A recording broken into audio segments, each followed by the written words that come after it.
Today we will be reading Pinocchio. Once upon a time, there was a friendly cricket named Jiminy. One night, Jiminy Cricket's troubles took him to the workshop of Geppetto, an old wood carver. Geppetto had just finished making a little boy puppet. Now, Geppetto said. I have just the name for you, Pinocchio.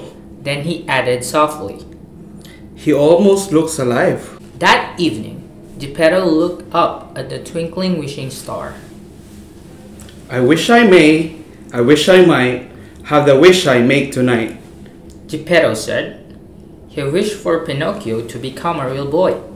Soon after, Geppetto, his cat Figaro, and Cleo, the goldfish, were fast asleep. Only Jiminy Cricket was still awake. Suddenly, a bright blue light filled the workshop. A beautiful blue fairy appeared. Good, Geppetto. She said gently. You have given so much happiness to others. You deserve to have your wish come true. Waving her wand over Pinocchio, she said, Little puppet made of pine, wake, the gift of life is thine. Magically, Pinocchio began to steer. I can move, he said in amazement. I can talk. Prove yourself brave, truthful and unselfish, said the blue fairy. and someday you will be a real boy. The fairy asked Jiminy Cricket to be Pinocchio's conscience, to teach him right from wrong. Now remember, Pinocchio, be a good boy. Always let your conscience be your guide. And with that, she disappeared. Geppetto woke up and saw Pinocchio walking and talking. At first, he thought he must be dreaming, but then he realized his wish had come true. Geppetto was so happy. Next morning, Geppetto sent Pinocchio up to school. On the way, two villains, a fox called Honest John and his friend, a cat called Gideon, spattered Pinocchio. Honest John cried, A live puppet without strings. he could sell him to Stromboli's puppet show and make lots of money. The villains convinced the little puppet that becoming an actor would be much more fun than school. Jiminy tried to stop Pinocchio from leaving with the villains, but Pinocchio was too excited to listen. That night, Pinocchio sang and danced merrily in the puppet show. The audience clapped and cheered with delight. Pinocchio was a star. However, when the little puppet asked to go home, Stromboli, the owner of the show, roared with anger. He locked Pinocchio in a cage and bellowed. This will be your home now. Alone and frightened, Pinocchio sobbed. I just helped listen to you, Jiminy.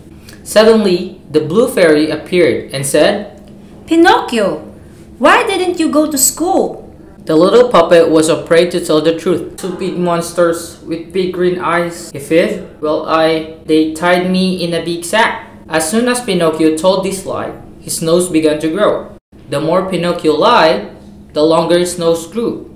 Perhaps you haven't been telling the truth, Pinocchio, said the blue fairy. A lie keeps growing and growing until it's plain as the nose on your face. I'll never lie again, promised the little puppet. So the blue fairy gently touched Pinocchio's nose with her wand and turned it back to normal. She unlocked the cage and set him free. Come on, Pinocchio, cried Jiminy. But as the little puppet raced after Jiminy, he met up with Honest John and Gideon again. This time, they persuaded Pinocchio that he was ill and needed a holiday at a wonderful place called Pleasure Island. The two villains sold Pinocchio to a wicked coachman who put him on a coach full of very noisy, naughty boys. Luckily, Jiminy was able to climb onto the coach just as it drove off. Pleasure Island was like a giant fun fair. The boys could have anything they wanted and be as naughty as they liked. Jiminy begged Pinocchio to leave, but the little puppet wanted to stay and play pool with his new friend Lampwick. Jiminy saw the wicked coachman loading crates of donkeys onto a boat. One of the donkeys was crying and begging to go home to his mother. Jiminy was shocked. Somehow, all the boys on Pleasure Island were being turned into donkeys. He needed to rescue poor Pinocchio.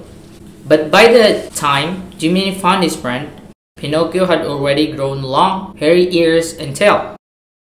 Come on! Quick! Cried Jiminy. This way, Pinocchio! Jiminy and Pinocchio escaped from the island by jumping into the sea and swimming home. Cold and tired, they finally reached Geppetto's house, only to find out that Geppetto has gone looking for Pinocchio across the sea and had been swallowed by a big whale named Monstro. Pinocchio was determined to find his father, no matter how dangerous it would be. He and Jiminy headed back into the sea. Pinocchio and Jiminy asked the fish and seahorses for help, but as soon as they heard Monstro's name, the sea creature sped off in terror. Meanwhile, not too far away, Monstro was waking up from a long sleep.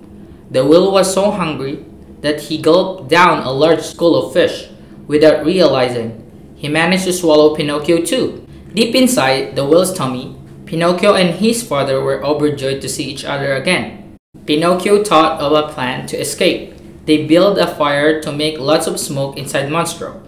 "We'll make him sneeze," said Pinocchio excitedly, as a cloud of black smoke filled Monstro's tummy.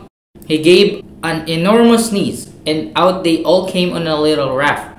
But as the whale crashed through the water, the little raft toppled over. Everyone was thrown into the sea and Geppetto couldn't swim. Pinocchio kept his father afloat and dragged him to the shore. Minutes later, Jiminy found Geppetto, Figaro, and Cleo safely on the beach. But the little puppet was lying face down in the water. He wasn't moving. Heartbroken, Geppetto took his son home. Geppetto knelt over Pinocchio and wept. Just then, the blue fairy's dazzling light filled the room once again. Prove yourself brave, truthful and unselfish, and someday you will be a real boy. And said the fairy gently. Awake, Pinocchio, awake! Immediately, a bright light surrounded Pinocchio and he woke up. He was no longer made of wood. He was a real boy at last. "Father, I'm alive! See?" Pinocchio cried in delight. This calls for a celebration. Geppetto cried joyfully. Jiminy proudly watched Pinocchio playing happily with his father. Now he knew that if you wish upon the star, your dreams really can come true. The end. Thank you for listening to today's book reading. We'll see you next time.